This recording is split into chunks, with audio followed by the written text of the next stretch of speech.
and came to the U.S. on a Fulbright travel grant and earned her PhD in microbiology from St. Louis University School of Medicine. She is a widely published research scientist, poet, writer, and an editor of the Baltimore Review, a former city lit board member and president of the Maryland Writers Association.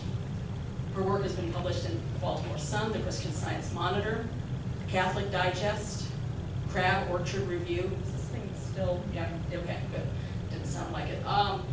The Portland Review, The Dance of the Peacock, an anthology of English poetry from India, and Yellow is Tamara, Fragrant as Clothes, a contemporary science. Okay, I'm going to try to shout because we have two non-working microphones if we need to. We really might be sitting on the floor next to the fan, getting to know each other very well. There's nothing I can do about any of this. Okay, so anyhow, I'm going to go back here a little bit. Yellow is Tamaric, Fragrant as Clothes, a contemporary anthology of Asian American women's poetry, and the author of the fiction works Where Monsoons Cry, which won the Maryland Literature Arts Award and 2 poetry books. Her Skin, Philo Thin, and Mustard Seed, collage of science, art, and love poems. Other credits include a poetry award from Arlington Literary Journal. You gonna try to see if that works? Yeah, I'm gonna get it fixed if I can. Downstairs, yeah. Maybe. Worth a try, I thought. You can take them both. Good luck with that. Dorothy Daniels National Native American Penwomen, 2 Maryland State Individual Artist Awards in Fiction and Poetry, and Pushcart Prize nominations in Poetry and Creative Nonfiction. I apologize to you, Lalita, for the 110 interruptions in your introduction. Welcome to diverseGaithersburgI. And no problem with that at all. I'm going to shout as loud as I can. Can you all hear me? We can hear you. yeah. Yeah? You know, the other thing we can do if anyone's having trouble is literally move the chairs up a couple. If you can't hear me, just kind of give me a sign and I'll boost up my voice. Okay, all right. So, Lucinda, thank you so very much for inviting me to Gaithersburg. To the Gaithersburg Poetry Reading. Yeah, diverseGaithersburgI. Yes. This is my first time in this part of Maryland, and I am very, very excited to be here. And I thank you all for coming. The book here I'm reading from is called The Mustard Seed. A mustard seed in India is, a mustard seed is a spice which is extremely tiny, very commonly used in India. And when I think of my 5-year-old sister who died when I was 10, she's like a little mustard seed to me because she was so little. I'm not going to read the poem dedicated to her today, but that's where the title comes from, The Mustard Seed, a collage of science, art, and love poems. And I'm going to read a little bit from each of those types of genres or sub-genres, whatever. So here is the first poem I want to read. Everybody good with my voice? Yeah? 40 years later, what I know. Let me say this about immigrants who burrow through the earth to swim in rivers whose names they list. Mississippi, Missouri, so many S's, hisses, misses, the Grand Canyon they fly over with paper wings. I love the way they step off a plane into a boat. I love the way they step off a plane or boat into a silky twilight, towing belongings, prayer beads, bamboo flutes, jute bags, scraps of this and that, passports and photographs, leaving behind scorched chimneys, banana leaves, monkeys hanging by their feet from trees. But here is what they do not say. We will never be whole again. We cannot in truth uproot. We will grow fins, wings, scales, tails, watercolored third eyes. We will use our arms as legs, heels as fists, bellies and backs as floats. We will fill our mouths ash. We will chill our teeth, drink the acrid wine of separation, and sleep through occasions, births, deaths, days between, for this one chance to awaken, grateful, still surprised. The second poem is, well, it's about a guy who got here before me. He used to be sweet on me back when I was 16 years old. So, bar talk. On bar stools, 2 dirty martinis between us, 2 plump pierced olives bear witness to ordinary words. Your family trip to some island, my kids in college, your teaching career, my new book, words running into piano ripples and tinkling glasses. I watch the bartender rim a glass in sea salt, pour margaritas, float lime wedges on the rocks. I can tell you still remember, 40 years later, margaritas were my favorite drink. Still, we speak of ordinary things, anything but timing. How fate flew you to America, leaving me behind. You drain your glass, leave the olives behind, pay the bill, walk me to my car. We say goodbye with barely a kiss. But when I turn the car key, you lean into my window, wordless. Look at me, away, and back again, not saying what we both should say. Will you write about us? You ask. No. That's the best I can do. Okay. Excuse me. A couple of science poems, but don't let that turn you off. I'm telling you right now, I don't write sciencey ones, but I hope you enjoy them. So this is called Evolution in Reverse. I want to be an amoeba, one-celled, fluid, and shapeless. Sometimes a 3-pronged star, the letter S or M or W, ambling along with nowhere to go, no purpose to movements, drawn only by changing tides and a new moon. I want no race or color.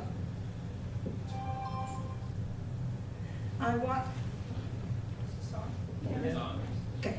I want no race or color, save what light diffracts.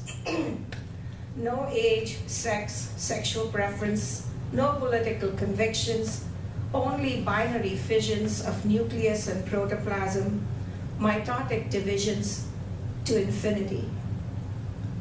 Tell me, in all these many millions of years, what have we achieved by evolution?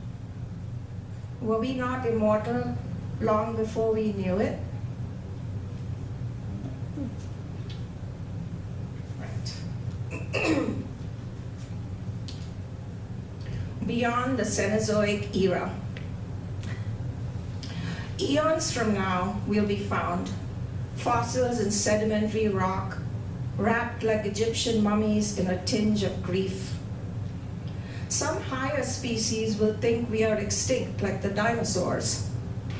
Evolved pundits of paleontology and archaeology will collaborate, carbon date our remains, sequence our DNA, hypothesize about our species, our humanity. But we will still be here, in the sweetness of nothing. As we were before, as we are now, no further than is the first crocus from spring, the first kiss from love, the last breath from death.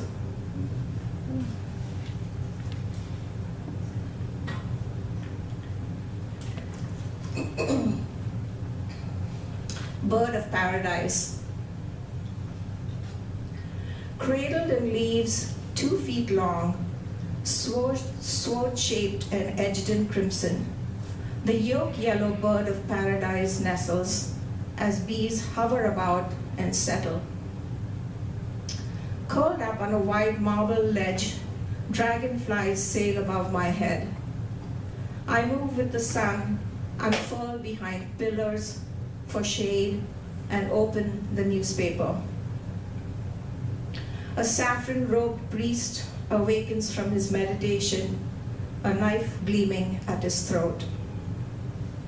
A man's yarmulke is yanked off his head, tossed like a baseball cap. A dove-like nun's bland brown eyes bleed while they splay and pluck her feathers. A doe-eyed girl climbs from the window of her burqa, meets her husband's hunter's eyes. I turn to the bird of paradise. A bloom with 5 petals, 1 boat-shaped, 4 little men rowing at the hull, 13 heads bobbing. Each shoot bears sprays of 3 or 4 blooms, all asymmetrical and exquisite, all hand-designed by the same artist we all call by different names: Jesus, Allah, Vishnu, Buddha, even as we kill, defile, and make the daily headlines. The bird of paradise grows very freely in India, like a weed everywhere. It's really beautiful, beautiful flowers. And I was visiting with my sister, sitting on a parapet, watching this when I wrote that poem. I was married for 32 years, and then my husband and I separated. So this is that. Journal entries. As I riffle through the years, a journal of my marriage, I stop, reread lines, try to decipher clues, skip forward and back, looking for an arc of suspense, a premonition, a foreshadowing, a plot. I check entry dates. 1979, that night in the dark delivery room, the silhouette of your face etched in the space between the pane. 1999, your business sold, those dark nights you take the dog out, lean against my car, smoke a cigar, the silhouette of your face barely visible. 2001, the house sold, 4 bedrooms, sunroom, a fireplace, some disrepair, but it passed inspection. The silhouette of your face as you handed over the keys. I thumbed 32 yellow pages, blurred, dog-eared, water-stained, crossed out words, searching for the mystery, the heart of the story. It must be somewhere hidden among these blank pages at the end.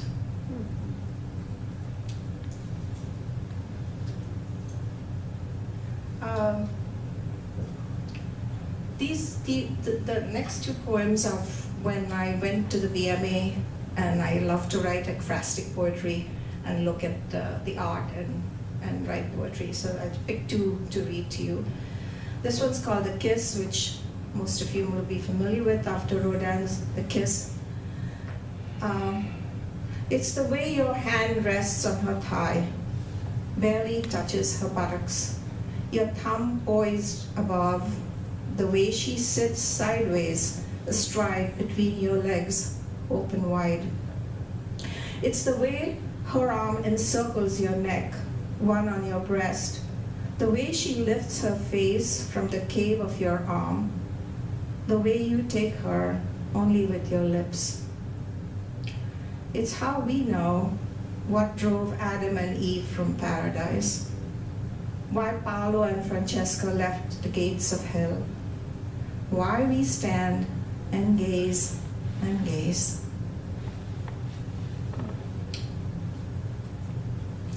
I timed myself to 15 minutes, I promise you. I did. Okay, that's done.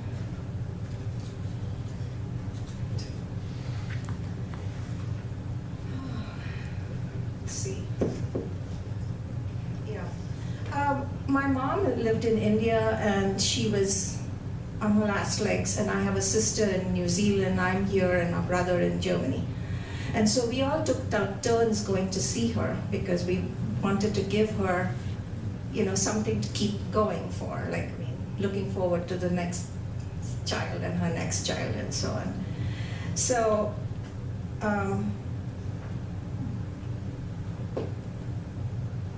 this is not the one, but yeah, anyway, I did do that. We did do that.